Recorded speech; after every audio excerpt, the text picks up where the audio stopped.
There are a lot of positive and negative things about filing and the filing journey.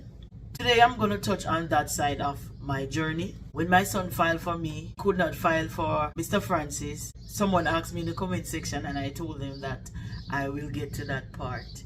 So we're backtracking for a little. So my son filed for me. He could not file for Mr. Francis. He was already 18, so he could not file for Mr. Francis. We got married in May and my son turned 18 in January of that year. That part of the filing, I did not know about that part.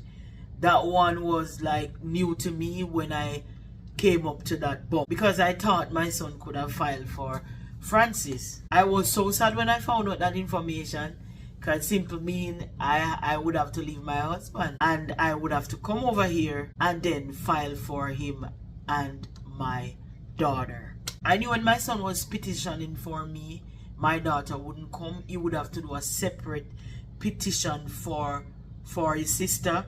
And I told him, just let it wait. I will do it, because when I was researching, I realized that it would be better for me to file for her.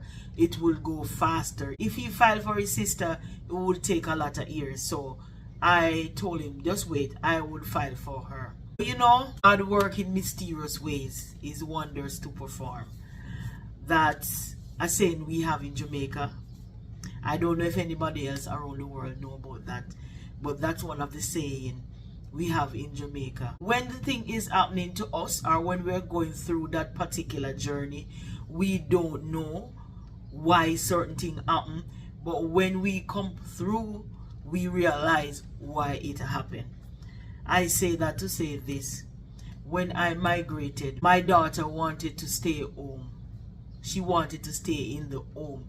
I was going to leave her with my mother and my sisters, but she didn't want to stay. She wanted to stay home. And she wanted to stay with Mr. Francis. You know, Mr. Francis is not her father, but she wanted to stay. They are that close people. I met Mr. Francis when she was in primary school. He was the one who grew her. He was the one who was in her life. And he was there for all them journey through primary school, through high school. So they had gotten close. She wanted to stay in the home with her father. You will say stepfather, but she said father. And so that was a blessing in disguise for me.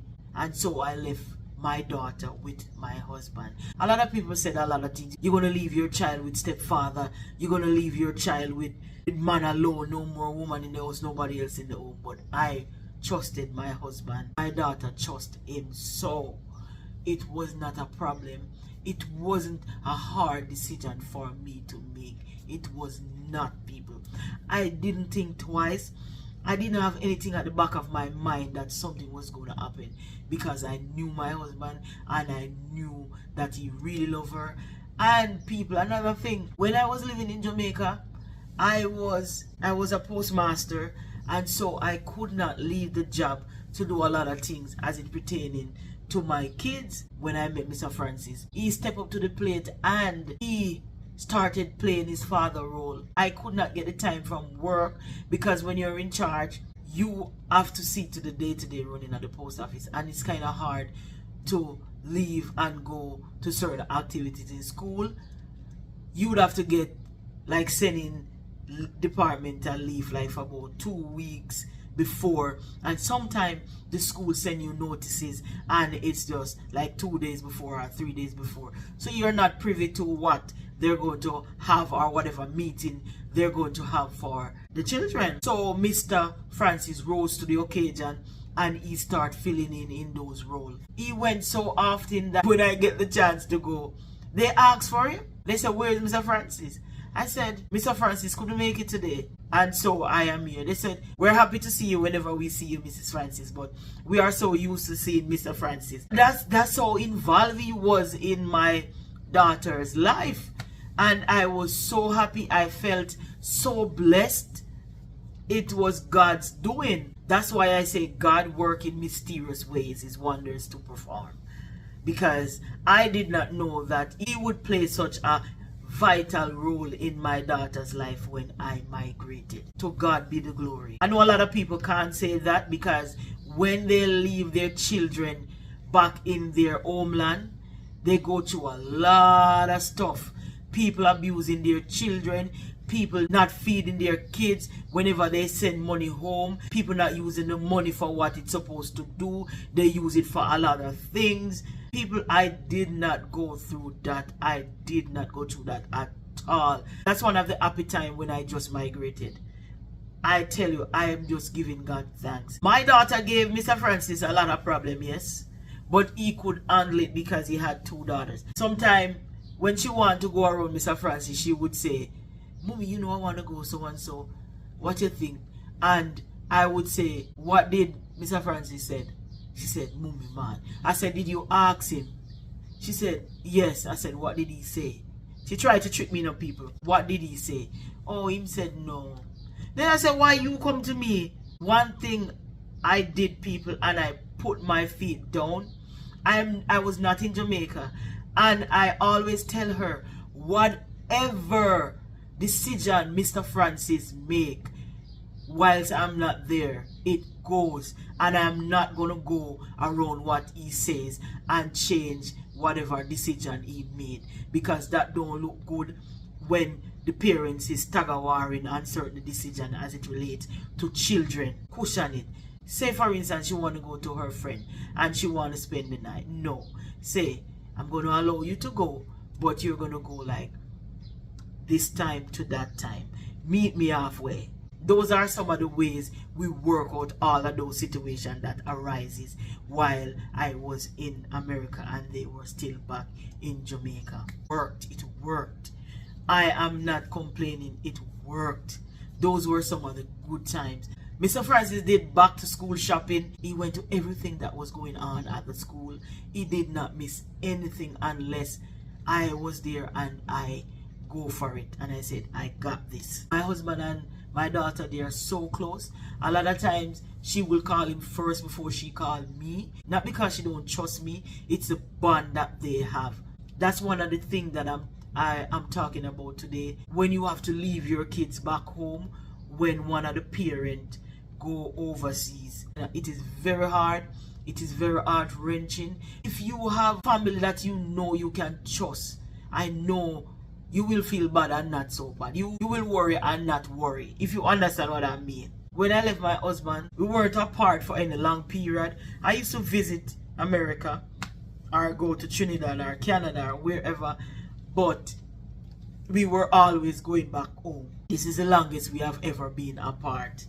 And I want to advise some people today. Whenever one of you guys are separated from your spouse and you migrate, please make provision so you can see each other, because it can cause strain on the relationship. It can cause a lot of negative things on the relationship, especially cheating. Sometimes the devil come up and you get too close to certain people that you're not supposed to be close to. And especially in the winter, I always say winter time people cheat more than any other time. But please make provision so you can see your spouse regularly. I know sometimes the plane ticket is very expensive, but just see what you can do, because the separation can cause a lot of strain on the marriage and the relationship. What we did, Mr. Francis came up and I would go down. So we vice versa, or we spend time with each other. Also, we spend time on the phone. When I come home, we spend a good time on the phone talking, because we had that phone relationship from a longer time, long before we got married. That was a thing for us. We kept the communication line open. So people, remember, communication is a key when you're separated from your spouse. Communication is the key. The filing process is no joke, because it can take a long time, it can take a short time. Sometimes the immigration want more document, more evidence. So design ways how you can make your relationship work during this time, because I know it's not easy, because it wasn't easy for me and Mr. Francis. We made it work and we came through it. That's why I can say to you, design ways to make your relationship work during this process, during this journey. If you know you're going to migrate soon, start making preparation. Make preparation for your kids. Make preparation for your other half that you're going to leave back home. Even though sometimes when you make preparation, it still falls through. At least you have a plan, and also make a plan A, a plan B, a plan C, a plan D. So if one plan don't work, you go to the other plan, people. Say for instance, you're going to leave your child with somebody, and if that falls through, because let me tell you, people change, People change like cassava lizard, people change.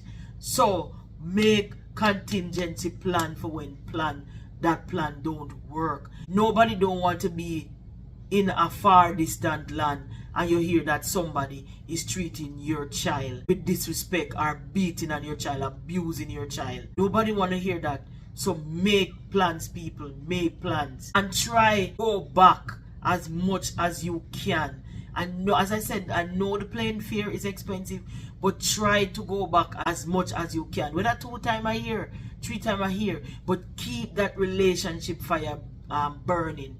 Keep that communication line open. And people, try have a communication with your children. Don't get too caught up that you can't talk to your kids when you migrate. Spend time with them, not only with your spouse or with your other half. Spend time with your kids. Call them. Help them do homework on the phone. Ask them about their day. You know what I'm saying, people? Interact with them. Include them in the conversation. Keep that relationship going with your children. Cheer for them. Don't let them feel like mommy gone, daddy gone, and that's it. No, cheer for them. Say for instance, they are at sports day and you have the time from work and your other half is there with them at sport, or somebody else that is there. You have a video call that you can see what is going on, whether in sports day, graduation, meeting, something like that. People, be there. If you can't be there in body, be there virtually, be there in spirit. Let them know that mommy, daddy is still there with them. Those are some of the ways I kept my sanity, because I was separated from my husband and I was separated from my daughter and my family. I kept the communication line open. I remained involved in the school running. When Mr. Francis went to buy our uniform, he would say, "Sher, you think this tall enough? How many you think I should buy? What book you think I should buy first? What you think I should tackle first as it relates to the back to school?" All of them things there. That's how we kept it going, and that's how we kept the relationship going, both with me and Mr. Francis, both with me and my daughter and the family. That is my talk today. But whilst I'm going through this journey with you guys, we will go back and forth. Okay, people, we'll go back and forth. So that's the video for today, people. Please like, share, and subscribe. Tell a friend to tell a friend about Shar in America. People, when you like the video, YouTube send it more to people out there. When you comment, when you interact with me, they send it out to more viewers. And we want to get this platform going. That's why I'm asking you to comment and to like, so we can have more people on the platform, so we can grow the channel. I know people are going through what I'm going through, and I know people have gone through it. I know people have experience they want to share on the platform. That's why we want to make this channel to be a place where people can come and share their experience, a place where people can come and get advice. People can be cheered up. If they're going through something, we can cheer them up. We can put a smile on each other's face. Yes, people, that's what this platform is about. So that's why I'm asking to like, share, and subscribe. Until another video, this is Shar in America. I am out.